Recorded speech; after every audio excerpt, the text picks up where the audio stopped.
Kita percaya ke Tuhan ini untuk apa sebenarnya kita ini? Saya dari tadi malam duduk pikir-pikir ini, saya percaya Tuhan ini untuk apa sebenarnya? Coba saya periksa-periksa, saya coba catat-catat sedikit, saya coba pilah-pilah. Ternyata lebih banyak yang saya percaya Tuhan ini lebih kepada urusan-urusan saya, bukan pada urusan-urusan Tuhan. Saya mau percaya Tuhan supaya kalau saya mati, saya masuk surga. Itu pertama. Saya mau percaya Tuhan supaya kalau saya sakit, Tuhan tolong sembuhkan. Kalau bisa tidak usah pakai BPJS, tapi langsung. Saya mau percaya Tuhan supaya kalau saya lagi bermasalah dalam rumah tangga, Tuhan, atau saya mau percaya Tuhan supaya semua itu merujuk kepada saya. Sulit sekali saya menemukan alasan saya percaya kepada Tuhan untuk masuk ke dalam rencana Tuhan. Itu kok sulit. Saya tidak tahu dengan saudara, tapi coba renungkanlah. Percaya Tuhan Yesus itu untuk apa sih? Kalau dia masih merujuk kepada diri kita, saya tidak ingin mengatakan bahwa tidak boleh, diri kita tidak boleh muncul, saya tidak ingin mengatakan begitu. Tapi jangan-jangan Yesus itu kita pakai dia hanya sekedar sebagai pelengkap ini kehidupan.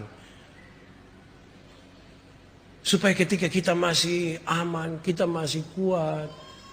Tadi ketika saya pimpin kebaktian di Jemaat Bukit Karang, ada ibu satu, dia ulang tahun yang ke-70.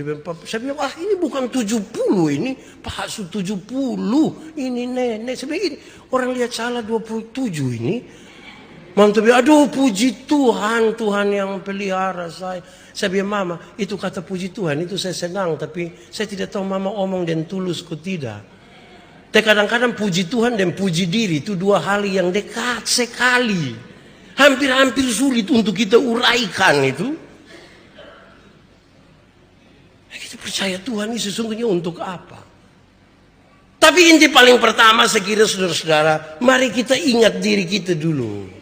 Siapakah kita di hadapan Tuhan?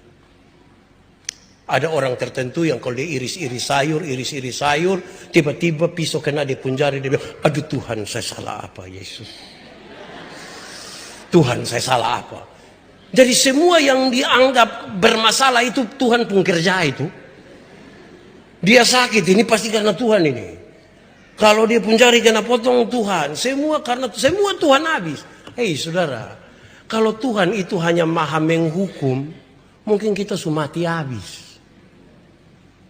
Tiap hari ini kita bikin kesalahan. Tiap hari. Dan kalau setiap salah Tuhan bilang. Setiap salah Tuhan. Woi saya kira saya sudah lewat. Saudara juga kita lewat semua.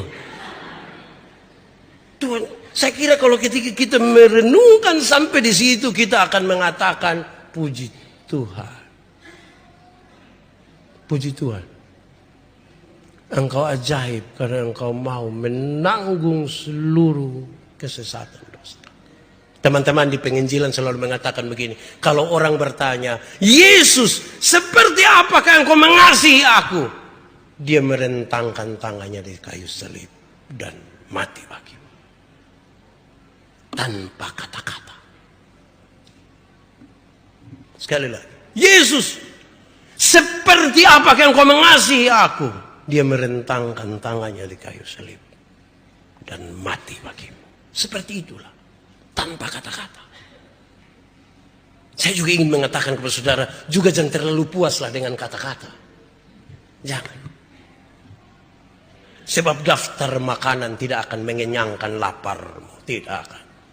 Siapa yang terlalu lapar dia masuk di warung satu dia baca nasi ayam. Terus aduh saya sukinya puji Tuhan. Makan dulu. Daftar minuman tidak akan menghilangkan dahagamu. Jangan puas dengan kata-kata. Kadang-kadang kata-kata itu bisa hoax itu.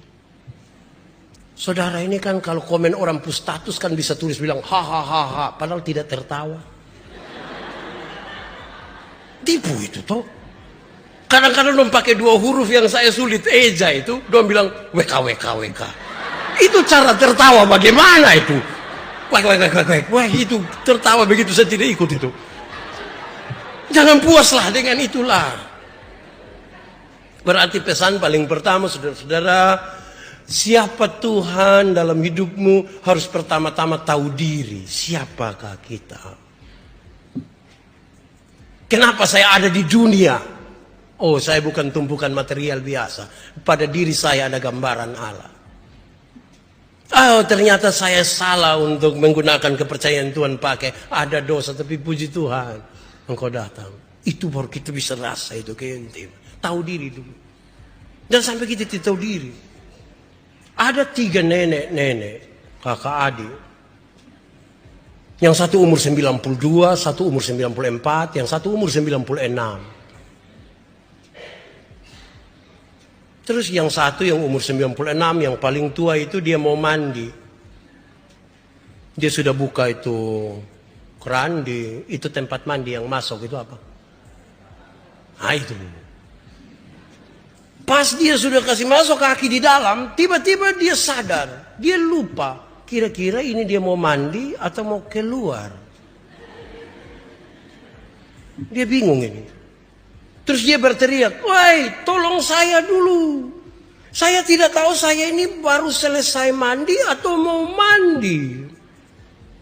Maka dia punya adik yang umur 94 tahun. Dia bilang, "Tunggu, saya pergi." Pas dia naik tangga, tiba-tiba dia berhenti, dia berpikir, sebenarnya saya mau naik atau saya mau turun?